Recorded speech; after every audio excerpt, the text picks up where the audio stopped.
Our founders debated extensively over which branch of government should have the power to declare or initiate war. Virtually unanimously, they decided, and what was entered into the Constitution was that the declaration or initiation of war would be the power of Congress. Now, we have many advocates, many of whom are here today, who have been advocates for an expansive notion of presidential power. They often argue that wars are not really wars, that they're kinetic actions or drug busts. I think, though, if you reverse the circumstances, it becomes very difficult for these arguments to hold up. So I would ask you, if a foreign country bombed our air defense missiles, captured and removed our president, and blockaded our country, would that be considered an act of war? Well, I think your question is about and I will acknowledge you've been very consistent on all these points the entire career. So let me, no matter who's in charge. So I will point to two things. The first is it's hard for us to conceive that an operation that lasted about 4.5 hours and was a law enforcement operation to capture someone we don't recognize as a head of state, indicted in the United States, wanted with a $50 million bounty. My question would be, if it only took 4 hours to take our president, it's very short, nobody dies on the other side, nobody dies on our side, it's perfect. Would it be an act of war? We just don't believe that this operation comes anywhere close to the constitutional definition of war. But would it be an act of war if someone did it to us? Nobody dies, few casualties, they're in and out. Boom, it's a perfect military operation. Would that be an act of war? Of course it would be an act of war. I'm probably the most anti-war person in the Senate, and I would vote to declare war if someone invaded our country and took our president. So I think we need to at least acknowledge this is a one-way argument. One-way arguments that don't rebound, that you can't apply to yourselves, that cannot be universally applicable are bad arguments. So my next question would be, let's say it's not a war. We're just going to define it away and say it's not a war. That's one of the arguments. So it's a drug bust. What if a foreign country indicts our president for violating a foreign law? Should we extradite our president, or should we be okay if they come in and get him by force? Look, I think ultimately we're always going to act in our national interest. And so if somebody comes after our national interest, like the case you've described, which obviously does not exist at this time, but the case you've described, the U.S. always has the right to act in its national interest and to protect itself. So really I don't know about this equivalency. Well, does this justify them doing it? We're always going to do what's best for the United States and America. We're always going to protect our system. But the point isn't, and you're exactly right, we will act in our national interest, and we should. So I'm not disagreeing with you at all. What I'm saying is, though, that our arguments are empty then. The drug bust isn't really an argument. It's a ruse. The war argument, not a war, is a ruse. It's not a real argument. And we do what we do because we have the force, we have the might, we do it because it's in our interest. So we wouldn't let anybody come in, bomb us, blockade us, and take our president.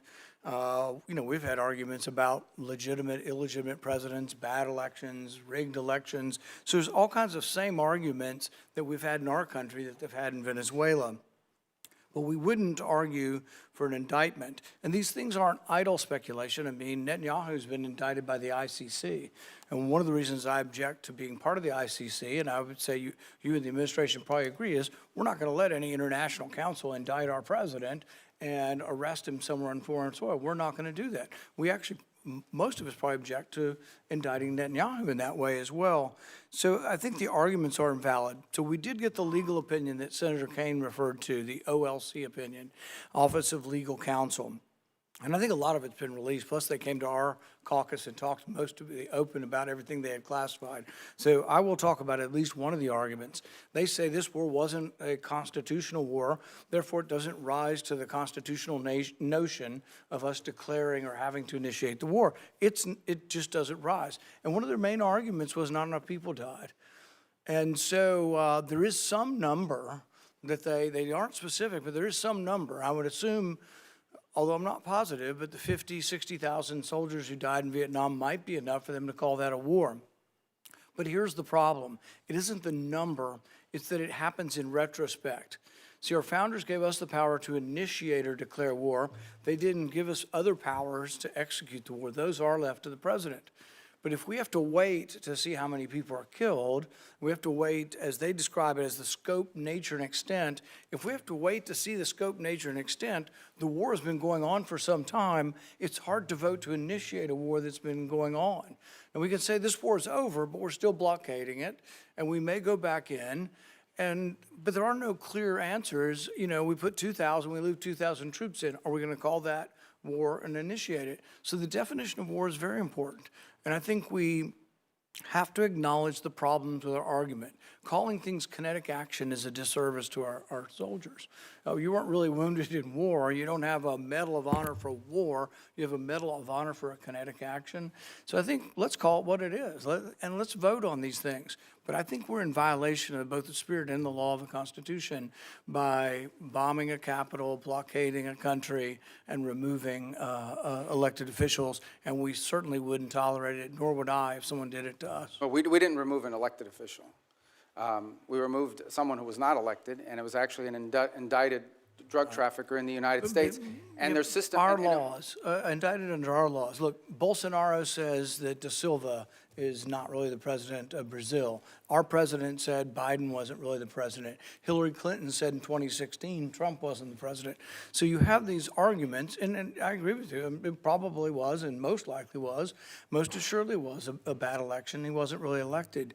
But at the same time, if that's our predicate, and you don't have to come to us because it's a drug bust, we're just removing somebody, you can see where it leads to, and it leads to chaos.